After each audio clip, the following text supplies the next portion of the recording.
Liberty Flames win their fourth straight home opener here on Saturday night at Williams Stadium as they knock off Jacksonville by the final of 55-7. Alongside Matt Camiri, my name is Nick Pierce as we recap this one here for you tonight. And the Flames scored early and often in this one. They took a 31-0 lead into the locker room at halftime. Matt, we saw the offense come out here really click on all cylinders from the word go tonight. We did. We saw Stephon Masha start 8 for 8 of passing. We saw the run game get going. The offensive line up front, Nick, they just completely dominated, allowed for their running backs to get loose. And the running backs were running through contact and finding cuts themselves. Now, we talked about the offensive line a lot last week for the wrong reasons. This week we're talking about them for the domination and the execution that they had up front. And really, it was impressive to see these guys come back. They cut the penalties by more than in half and really were able to get a huge push up front. That was seemingly the biggest advantage that the Flames had tonight, that size advantage. Yeah, they outpowered. They were way bigger than the Jacksonville defensive line. We saw some huge holes. We saw a lot of big plays from the backfield of the Flames. So the offensive line was able to correct everything they had gotten wrong last week and come into this week and dominate.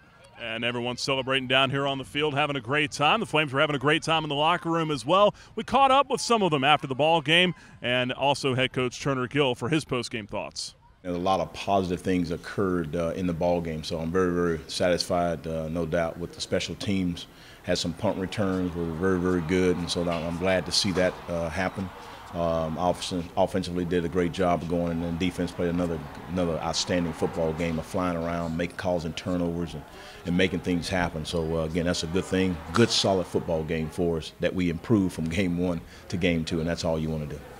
Coming out, there was a little bit of butterflies, but as the game went going, I kind of settled down. I got into it, and my main focus was just trust the other 10 and just do my job, and then hopefully everybody else do their job, and we'll get it done. Everybody was trusting the other 10 on the field, doing our assignments like Coach Wimberly said. The D-line, great job tonight. Got a lot of push on the line of scrimmage. They really controlled it. The linebackers moving sideline to sideline, and just the cornerback staying on their man, even because it was a boring game for them because of the run game, but they did their job when they were asked to, and the safety just doing our job and our assignments, and everybody did. Trusting, like I said, trusting the other 10 on the field.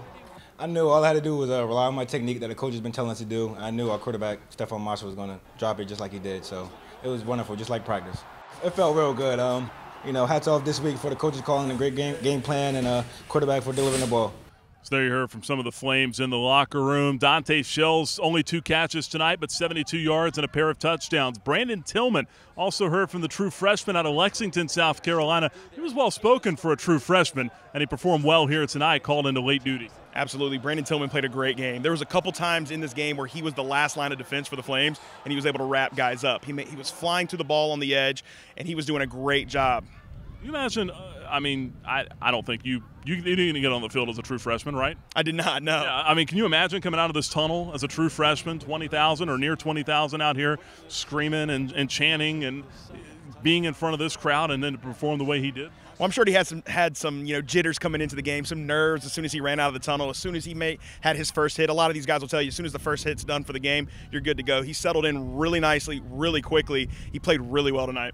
We talked all week about the Flames defending the option attack, and they hadn't fared real well against it the last couple of times they played against an option-style offense. Tonight, they hold the Dolphins to less than 300 yards of offense. They got 3 first-half turnovers. What was really the difference tonight? It was the defensive line, I think. I think it was actually, let me take that back, not the defensive line. It was the entire defense. They were really flying around. We saw it all 3 levels. The D-line set the tone up front on the edge, not letting a lot of inside rushes. They weren't losing their assignments. A lot of guys played at home, used their eyes, and were able to wrap up at the first point of contact. Statement game here tonight for the Flames, 55-7 win at home. Absolutely, they had to jumpstart their season. Last week against Virginia Tech, a stout Virginia Tech team, we saw we saw a little bit of what they could do. Tonight they had to come out and show it. The offense found their identity, and the defense, in my opinion, picked up where they left off and had a great game as well. The offense definitely found its identity to the tune of 80 plays, 569 yards of offense. That'll do. That'll do on most weeks. All right, Matt Camiri, always a pleasure. Don't hate the man, hate the tailor. For Matt Camiri, my name is Nick Pierce for the Liberty Flames Sports Network.